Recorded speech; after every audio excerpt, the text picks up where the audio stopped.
मुझे भी जीने दो, मुझे भी हक है इस दुनिया को देखने का, मुझे भी हक है। मुझे भी जीने दो, मुझे भी हक है इस दुनिया को देखने का, मुझे भी हक है। मेरा क्या कसूर, मेरा क्या कसूर, मैंने तो आंखें भी नहीं खोली, मार दिया मुझे गर्भ में ही। क्या की थी मैंने गलती बोलो, मुझे ही पूजा जाता जग में। धरती माँ तुम हो कहते, काली भी मैं, दुर्गा भी मैं, फिर भी मार दिया तुमने।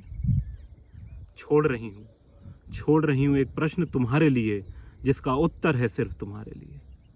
छोड़ रही हूँ एक प्रश्न तुम्हारे लिए, जिसका उत्तर है सिर्फ तुम्हारे लिए, कि क्यों मारते हो अपनी जननी को, जिसने तुम्हें जन्म दिया, जिसने तुम्हें जन्म दिया, जिसने तुम्हें जन्म दिया।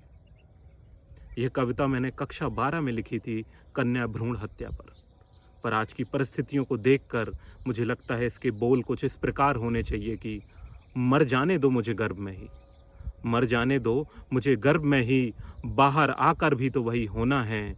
अंदर तो सहना एक जुर्म, बाहर तो दो दो सहना है।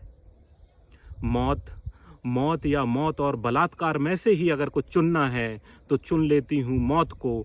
आगे संघर्ष क्यों करना है, क्योंकि अगर पैदा हुई तो संघर्ष अनंत और निरंतर है। पैदा होने के लिए संघर्ष, स्कूल जाने के लिए संघर्ष, बाल कटाने के लिए संघर्ष, बाहर जाने के लिए संघर्ष, दोस्त बनाने के लिए संघर्ष, कॉलेज जाने के लिए संघर्ष, नौकरी करने के लिए संघर्ष। और अगर गलती से खड़ी हो गई अपने पैरों पर तो कुछ दरिंदे मोड़ देंगे उसे 90 डिग्री के कोण पर और ठूंस देंगे कोई वस्तु मेरे शरीर में, किसी चलती बस में या किसी कॉन्फ्रेंस रूम में। और फिर शुरू होगा कलयुग का नंगा नाच। कोई इसे खुदकुशी बता देगा, कोई सबूत मिटा देगा, कोई मुझे बताएगा कि क्या पहनकर कितने बजे कहाँ जाने से ऐसा ही होता है। और फिर निकलेंगे कुछ हजार लोग सड़कों पर मोमबत्ती जलाकर, उस देश में जहां स्त्री की आबरू के लिए लंका तक जला दी गई थी। और वो लोग भी 1 महीने बाद सब भूल जाएंगे।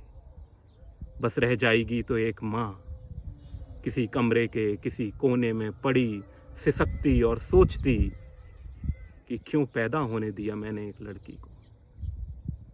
इसलिए मैं कहती हूँ, मर जाने दो मुझे गर्भ में ही, मर जाने दो मुझे गर्भ में ही।